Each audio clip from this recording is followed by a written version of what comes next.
Good morning, welcome to my YouTube channel Sanjay Mishra maths classes में। अगर आपको ये वीडियो आपको पसंद आए और आपको इससे बेनिफिट हो और आपको चीज़ों को जो भी हम समझाना चाह रहे हैं वो आपके समझ में आए या आप जो समझना चाह रहे हैं वो आपके समझ में आए तो प्लीज़ हमारे चैनल को सब्सक्राइब करें और शेयर करें। तो आज अपन पढ़ेंगे एडवांस कैलकुलस का एक और टॉपिक मैक्सिमा, मिनिमा और double integral, beta, gamma functions. इन तीन टॉपिक पे आज हम बात करेंगे। तो जैसे ही हमारा ये कैलकुलस चैप्टर ख़त्म होता है उसके बाद हम एक प्रैक्टिस सेट आपको हम देंगे जिसमें कैलकुलस के जितने भी टॉपिक अभी तक हमने कराए हैं या जितने भी टॉपिक आपके सिलेबस में हैं उसी से रिलेटेड हम ऑब्जेक्टिव क्वेश्चंस आपके लिए लेके आएंगे। तो आप इससे पहले कि हम वो अपलोड करें आपको प्रैक्टिस सेट, इससे पहले आप जितने भी वीडियोज मैंने अपलोड किए हैं या जितने भी टॉपिक हमने पढ़ा दिए हैं उन टॉपिक्स की आप एक नोट्स बना लें ताकि आपको वो प्रैक्टिस सेट समझने में कोई प्रॉब्लम ना आए। तो चलिए आज का स्टार्ट करते हैं। Maxima, minima and saddle points of function of two variable. दो चरों के फलनों का उच्चिष्ट, निम्निष्ट एवं सैडल बिंदु। ठीक है, तो सबसे पहले हम पढ़ेंगे मैक्सिमा क्या होता है। A function f(x, y) of two independent variable x and y is called maximum at the point x equal to a and x equal to y equal to b is f(x, y) is less than f(ab). ठीक है, ये definition आप याद रखिए। f(x, y) की जो value है वो हमेशा क्या होगी, f(ab) से छोटी होगी। ए बी कोई भी आपके पास एक पॉइंट होगा। फिर इसी तरह से मिनिमा है, अगर f(x, y) की वैल्यू ग्रेटर देन f(ab) हो गई तब क्या हो जाएगा, मिनिमा हो जाएगा, दैट इज निम्निष्ट हो जाएगा। ठीक है, तो ये डेफिनेशन याद रखिए। मेन तो इसमें क्वेश्चंस आते हैं कि क्वेश्चंस को कैसे सॉल्व करना है तो वो हम आपको बताएंगे। कुछ प्रैक्टिस सेट भी अभी भी हम आपको देंगे इसमें भी। तो ये तो हुआ मैक्सिमा और मिनिमा की प्रॉपर डेफिनेशन। इसके बाद जो मेन हमें काम करना है, हम उसी टॉपिक पे बात कर रहे हैं जो टॉपिक आपके लिए इम्पोर्टेंट है एग्जाम के लिए और जो कि आपके सिलेबस पे है, और प्लस हम उतनी ही चीज़ों को पढ़ेंगे, उतनी ही गहराई तक जाएंगे जितने की आपके एग्जाम के लिए इंपॉर्टेंट है। उससे ज़्यादा हम कुछ भी नहीं पढ़ने वाले फिलहाल अभी। ये कंडीशन आपको याद रखनी पड़ेगी। The necessary condition for maxima on minima of f(x, y) at point A B are del f upon del x at A B equal to 0 and del f upon del y at A B equal to 0 put करना होता है। ठीक है, मतलब 0 आना चाहिए, ये आपकी नेसेसरी कंडीशन होती है, मतलब ये जरूरी प्रतिबंध है। फिर अब हम मेन पढ़ेंगे कि तरीका क्या होता है, वर्किंग मेथड क्या होती है, वर्किंग रूल्स क्या होते हैं।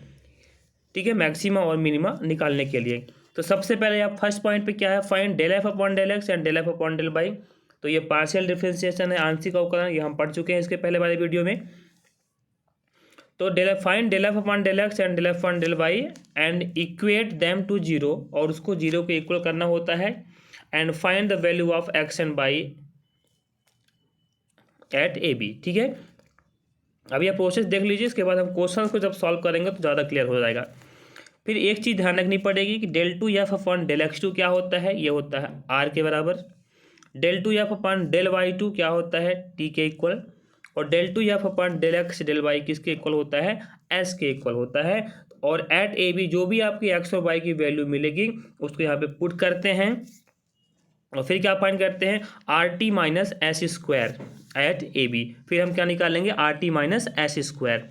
उसके बाद नेक्स्ट है, if R T minus S square is greater than 0 and R less than 0 then F X Y had a maximum at A B and this point is called point of maxima. ठीक है, तो अगर R T minus S square निकाल लेंगे तो are T minus S square की value हमेशा क्या होनी चाहिए, ग्रेटर देन 0 होनी चाहिए। और अगर आर की वैल्यू क्या हो जाती है, 0 से छोटी हो जाती है। पहले तो कंडीशन यही है कि are T minus S square हमेशा क्या होना चाहिए, 0 से बड़ा होना चाहिए, मतलब पॉजिटिव वैल्यू आनी चाहिए। और फिर अगर आर लेस देन 0 हो जाता है तो मैक्सिमम पॉइंट होगा। फिर अगर आर ग्रेटर देन 0 होता है तो मिनिमम पॉइंट होगा। और अगर R T minus S square less than 0 हो जाता है, लेस देन 0 हो जाता है तो उस पॉइंट पे ना तो हमें मैक्सिमम मिलेगा और ना ही मिनिमम मिलेगा। और अगर R T minus S square की वैल्यू जीरो आ जाती है, इसको जरूर ध्यान रखिएगा, अगर R T minus S square की वैल्यू जीरो आ जाती है तब क्या होगा, उसको बोलते हैं सैडल पॉइंट। ठीक है, सैडल बिंदु। क्वेश्चन एक करते हैं तो ज़्यादा क्लियर हो जाएगा। फाइंड द मैक्सिमम और minimum values of the function X cube Y square into 1 minus X minus Y. तो निम्नलिखित फलन का उच्चिष्ट अथवा निम्निष्ट मान ज्ञात कीजिए। यह आपका फलन है, दैट इज फंक्शन है u इक्वल टू, ठीक है, फॉर मैक्सिमम और मिनिमा। अभी हमने कंडीशन क्या देखी थी कि फॉर मैक्सिमम और मिनिमा क्या करना पड़ता है, u का आप x के रिस्पेक्ट में पार्शियल डिफरेंशिएशन करिए और फिर u का ही y के रिस्पेक्ट में पार्शियल डिफरेंशिएशन करिए, फिर उन दोनों को इक्वल टू जीरो करते हैं तो वहाँ से हमें x और y की वैल्यू मिलती है। उसी पॉइंट पे फिर हमें मैक्सिमा और मिनिमा निकालना होता है। जैसे हमने वन वेरिएबल के लिए पढ़ा था, ठीक है, मैक्सिमा और मिनिमा, सेम टू वेरिएबल्स के लिए भी अप्लाई करेंगे हम x और y की वैल्यू निकालने के लिए। तो del you upon del X क्या करोगे आप, फर्स्ट इंटू सेकेंड लगा दिया, तो पार्शियल डिफरेंशिएशन बनता ही है। जब x के रिस्पेक्ट में करेंगे तो y कांस्टेंट होगा और जब y के रिस्पेक्ट में करेंगे तो x कांस्टेंट होगा। तो यहाँ पे आप देख लो एक्स क्यूब वाई स्क्वायर है, तो पहले हम इसको फर्स्ट माना और इसको सेकंड मानेंगे, तो एक्स क्यूब का हुआ 3x स्क्वायर और वाई स्क्वायर का वाई स्क्वायर ही रह जाएगा, फिर इंटू सेकंड फंक्शन, फिर प्लस सेकंड फंक्शन लिखा और फर्स्ट फंक्शन का डिफरेंशिएशन किया, तो 1 का 0 माइनस एक्स का -1 और y का 0। उसके बाद यहाँ पे देख लो वही चीज़ हमने लिख दी, माइनस के अंदर मल्टीप्लाई कर दिया इधर, ठीक है। फिर इसी तरह से del you upon del Y किया, और y के रिस्पेक्ट में करेंगे तो x का जो टर्म होगा वो कांस्टेंट होगा। फिर इसके बाद हमने क्या किया, x और y की वैल्यू को फाइंड करने के लिए subtracting equation second from first, second को फर्स्ट से माइनस किया, तब जाकर के एक रिलेशन बना y equal to 2/3 into X. ठीक है, इसमें घबराने की जरूरत नहीं है कि इतना बड़ा सा सोल्यूशन है ये, ठीक है, घबराने की जरूरत नहीं है। हम आपको शॉर्ट ट्रिक से बताएंगे, जैसे हमारी प्रैक्टिस सेट आएगी आपके पास, आपको उसमें शॉर्ट ट्रिक से हम समझा देंगे कि क्वेश्चंस को कैसे सॉल्व करना है। ठीक है, थोड़ी सी मेहनत तो आपको करनी ही पड़ेगी। सब्ट्रैक्ट किया तो y की वैल्यू कितनी आ गई, 2/3x। फिर यही जो y की वैल्यू आई है हमने इक्वेशन नंबर फर्स्ट में पुट किया तो हमें x की वैल्यू मिल गई 1/2। जब x की वैल्यू 1/2 मिल गई तो यहाँ हमने रख दिया x की वैल्यू, तो y कितना मिल गया, 1/3 मिल गया। ठीक है, तो इसको प्रॉपरली आप लगाइएगा रफ में, इसको तो आसानी से आपसे बन जाएगा। मैंने पूरी प्रोसेस यहाँ पे हमने सॉल्व करी हुई है, आप इसको देख सकते हो, या तो स्क्रीनशॉट ले लो या तो फिर इसकी आप नोट्स बना लो, नोट्स बनाना ज़्यादा अच्छा रहेगा। नेक्स्ट है, इसके बाद हमने ये निकाल दिया सबकी वैल्यू। इसके बाद आपको क्या करना है, r इक्वल टू क्या होता है, del two U upon del X 2। तो del you upon del X जो था उसका हमने एक बार फिर से किया, ऐसे ही del you upon del y का एक बार फिर से किया तो t मिला, और फिर del you upon del X जो था उसको y के रिस्पेक्ट पे किया तो हमें ये मिला। फिर हमें पॉइंट क्या मिला था, x की वैल्यू 1/2 और y की वैल्यू 1/3, दैट इज हमें पॉइंट क्या मिला, 1/2 1/3। इसके बाद जो आपका r है, यहाँ पे r की प्लेस पे r इक्वल टू क्या है, x और y के टर्म में है, तो x की वैल्यू 1/2 और y की वैल्यू 1/3 पुट करिए आप यहाँ x वाले में, तो हमें r कितना मिल जाएगा, -1/9। सेम t के प्लेस में x और y पुट करिए तो हमें -1/8 मिलेगा, और सेम ऐसे ही s के प्लेस में पुट करिए तो s इक्वल टू -1/2 मिलेगा। उसके बाद क्या निकालना होता है, RT माइनस एस स्क्वायर। तो RT, r की वैल्यू हमारे पास कितनी है, -1/9, t की वैल्यू कितनी है, -1/8, और s की वैल्यू कितनी है, -1/12। इसको रखिए और सॉल्व करने के बाद ये क्या मिलेगा, ग्रेटर देन 0। इसका मतलब है कि इसका मैक्सिमा और मिनिमा हमें फाइंड होगा। RT माइनस एस स्क्वायर की वैल्यू निकालने के बाद r कितना आया, r हमारी वैल्यू है -1/9, और -1/9 क्या है, लेस देन 0 है, क्योंकि निगेटिव है। तो अगर लेस देन 0 होता है तो फंक्शन कैसा होता है, मैक्सिमम होता है। Therefore the function has a maximum, अतः फंक्शन क्या है, उच्चिष्ट मान रखता है, कहाँ पे, x इक्वल टू 1/2 और y equal to 1/3। The maximum value, तो x और y की जो भी वैल्यू है, तो मैक्सिमम वैल्यू कहाँ से मिलेगी, जो भी फंक्शन गिवन था आपको, ये जो फंक्शन गिवन था वहीं पे आपको वैल्यू को पुट कर देनी है x और y की, तो मैक्सिमम वैल्यू मिल जाएगी। और अगर मिनिमम आता तो मिनिमम वैल्यू बोलते हैं उसको। फिर ऐसे ही है, ये भी सिलेबस में है आपके, Lagrange's method of undetermined multipliers. अगर इस टाइप के गिवन रहते हैं find the maximum and the minimum of u equal to this where ax square plus B Y square plus C Z square equal to 1। ठीक, तो इसमें समझिए, हालांकि जहाँ तक चांसेस हैं तो ये इसके आएंगे नहीं क्वेश्चंस, काफ़ी इसकी प्रोसेस काफ़ी लंबी होती है, तो मुझे तो नहीं लगता कि इनसे क्वेश्चंस आएंगे, फिर भी मैंने इसको आपके लिए सॉल्व कर दिया है। Find the maximum and minimum of u equal to this where A x square plus B Y square plus C Z square equal to 1। इसको लिखते कैसे हैं, सिलेबस में है तो पढ़ लेते हैं। f इक्वल टू, पहले आप इस वाले इक्वेशन को लिखोगे प्लस लेमडा करके इस वाले इक्वेशन को लिखोगे इक्वल टू कुछ, ठीक है। फॉर मैक्सिमम और मिनिमम आप del F upon del X निकालो, क्योंकि फिर del F upon del Y निकालो और del F upon del Z निकालो, ठीक है। तीनों को 0 के इक्वल करते हैं मैक्सिमम मिनिमम के लिए। फिर अब हमें क्या करना है, यहाँ पे ये 1, 2 और 3 इक्वेशंस हैं, इसमें एक रिलेशन बनाना है ताकि इसका फॉर्म बन जाए। तो अब आप यहाँ से क्या करोगे, इक्वेशन फर्स्ट में x का, सेकंड में y का और थर्ड में z का मल्टीप्लाई करके ऐड करोगे आप। तो फर्स्ट में ऐड किया तो 2x square plus 2 lambda A x square, देख लो। फिर ऐसे ही y का करो इसमें तो 2y square plus 2 lambda B Y square, ये हो गया। इसमें z का करो तो 2z square plus 2 lambda C Z square.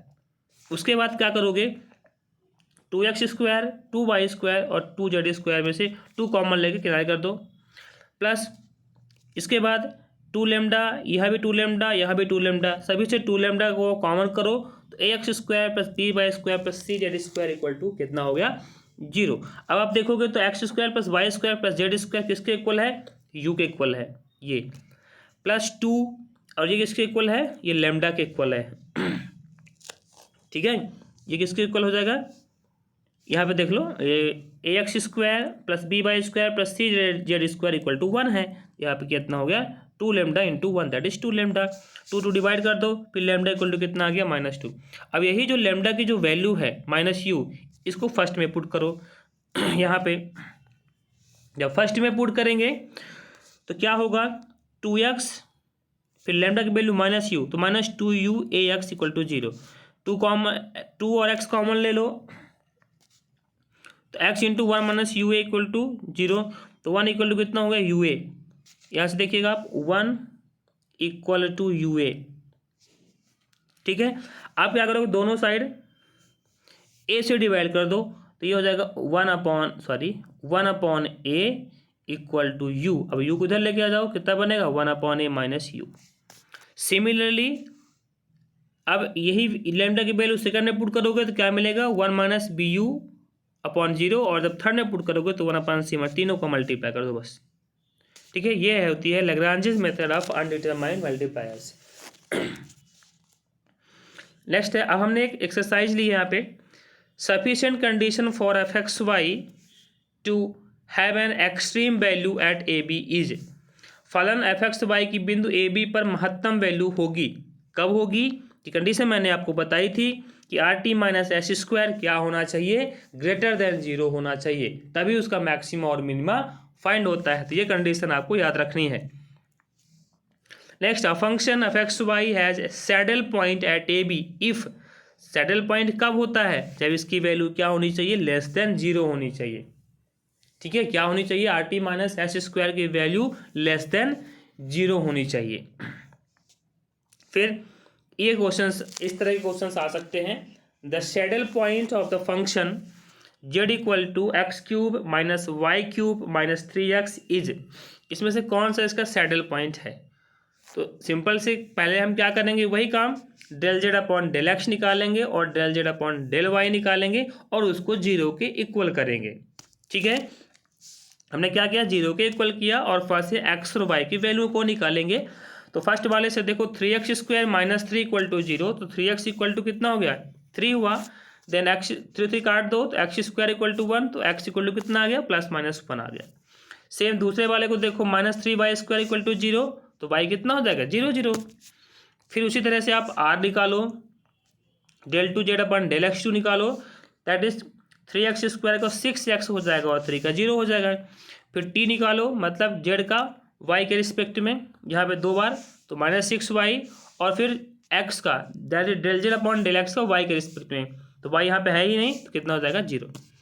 सभी की वैल्यू 1 0 पे निकालो, 1 0 पे, ठीक है। जब हम 1 0 पे निकालेंगे मतलब x के प्लेस में 1 पुट करो और z के प्लेस में 0, तो r कितना आएगा 6, t कितना आएगा y के प्लेस में 0 तो 0, s कितना आ जाएगा ऑलरेडी 0 गिवन है। फिर आप देखो कि are T minus S square क्या हो रहा है, ठीक है। तो are T minus S square कितना होगा, आर की वैल्यू 6 है, टी की वैल्यू 0 है और 0 दैट इज कितना आ गया 0, तो 1 0 क्या हो गया सैडल पॉइंट हो गया। हमें 2 पॉइंट्स मिल रहे थे, एक 1 0 मिल रहा था, एक -1 0 मिल रहा था, तो माइनस ये जो 1 0 है इसको क्या कर रहा है सेटिस्फाई कर रहा है, इसलिए क्या हो गया सैडल पॉइंट हो गया। कर तो ये वाला भी रहा है लेकिन ये ऑप्शन में ही नहीं है, ठीक है। ये क्या है ऑप्शन पे नहीं है, -1 0 ऑप्शन पे नहीं गिवन है, ठीक है। अगर दोनों गिवन होते तो दोनों को टिक करते, बट यहाँ पे एक ही पॉइंट गिवन है 1 0। आए कितने पॉइंट है 2 पॉइंट आए हैं, पर जो ऑप्शन में मिलेगा हम उसी को टिक करेंगे, तो 1 0 हमारा करेक्ट आंसर हो जाएगा। सेम इसी से बेस पे चौथा नंबर क्वेश्चन है, the critical points of the function this are, इसके क्रिटिकल पॉइंट्स बताना। सेम यही फंक्शन है आपका जो भी हमने लिया ना, ये क्वेश्चन जो हमने लिया सेम वही क्वेश्चन है, ठीक है। अब इसमें देखो दोनों आंसर दिए हैं 1 0 -1 0, तो ये बड़ा हमारा करेक्ट आंसर हो जाएगा, ठीक है। फिर हम पढ़ते हैं बीटा फंक्शन। बीटा फलन क्या होता है इसकी डेफिनेशन याद रखिए, the beta function denoted by beta M N, इसको बीटा पढ़ते हैं, beta M N is defined as, ये इंटीग्रल, ये डेफिनेट इंटीग्रल निश्चित समाकलन से इसको डिफाइन करते हैं। Beta M N equal to integration 0 to 1 x की पावर m-1 और 1 - x की power n-1 dx, where m and n are positive value, जहाँ m और n क्या है एक धनात्मक मान रखते हैं, ठीक है। तो ये डेफिनेशन आप याद रखिए, कभी कभी पूछ भी लेता है कि इसकी लिमिट क्या होती है बीटा फंक्शन की, तो 0 से 1, डेफिनेट इंटीग्रल 0 से 1। Symmetric identities of beta function, some identities क्या होती है सिमेट्रिक यानी कि सममित, तो बीटा एम एन क्या है, बीटा एम एन निकालो या बीटा एन एम, मतलब एम के प्लेस में एन पुट कर दो या एन के प्लेस में एम पुट कर दो, उसकी वैल्यू में कोई भी फर्क नहीं आएगा। फिर beta M N equal to, ये भी प्रॉपर्टी आप याद रखिए, ठीक है। हम जब प्रैक्टिस सेट लेके आएंगे ना तब आपको फिर इस पे से समझ में आएगा कि ये इनका हम कहाँ यूज़ कर रहे हैं, ठीक है। तो क्वेश्चंस का हम इनका यूज़ भी करेंगे, अभी ध्यान रखिएगा। फिर beta M N equal to कभी कभी दे ही देता है, ये काफ़ी इंपॉर्टेंट है ये, beta M N equal to 2 times integration 0 से π/2 sin 2m-1 theta cos 2n-1 theta. Beta M n की पूछ लेता है कि बीटा एम एन की वैल्यू कौन सी है, तो कई सारे इंटीग्रल दे देगा, तो आपको इसी इंटीग्रल पे टिक करना पड़ेगा, इसलिए ये प्रॉपर्टीज याद करना जरूरी है, ठीक है। इसको ध्यान में रखना, दिमाग में रखना, रटना नहीं है कि रटेंगे इसको, बस ध्यान रखना है कि ये अगर ऑप्शन में आए, ऑब्जेक्टिव में आता है, तो हमें ये पता होना चाहिए कि इसकी बीटा एम एन की वैल्यू हाँ यही होती है और उस पर हम टिक कर दें। फिर ऐसे ही gamma function, the gamma function denoted by gamma n equal to, अब इसको गामा एन, इसको गामा पढ़ते हैं, ठीक है, 0 से infinity x to the power n-1 e to the power -x into dx, where n is positive integer. फिर gamma 1 की वैल्यू अगर निकालना है तो n के प्लेस पे 1 पुट कर दो, तो x की पावर 1 - 1 e की पावर -x e की पावर -x माइनस, अब इसका इंटीग्रेशन कर दो, तो e की पावर -x का माइनस e की पावर -x इंटीग्रेशन हो जाएगा। अब e की पावर -x है तो नीचे लेके आएंगे तो e की पावर +x हो जाएगा, लिमिट को पुट कर दो, अपर लिमिट इन्फिनिटी है, 1/e की पावर 0 हो गया, e की पावर इन्फिनिटी होगा और 1/∞ 0 होता है 1, दैट इज 1।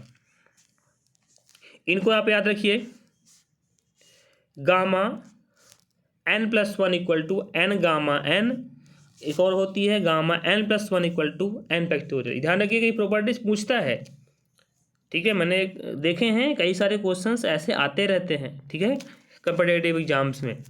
तो ध्यान रखिएगा कि gamma n+1 n gamma n और gamma n+1 equal to n factorial भी होता है।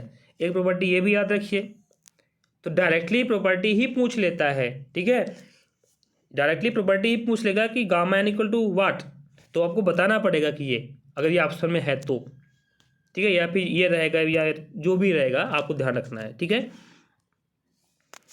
फिर बीटा और गामा के बीच का संबंध पूछ लेता है कि बीटा और गामा के बीच में सही संबंध कौन सा है, तो आपको याद रखना पड़ेगा gamma m into gamma n upon gamma m+n, where mn greater than 0, mn क्या है पॉजिटिव नंबर, ये ध्यान रखना पड़ेगा आपको, ये प्रॉपर्टीज ही पूछता है इसमें, गामा बीटा से अगर क्वेश्चन आते हैं तो यही सारी चीज़ें प्रॉपर्टीज ही पूछता है।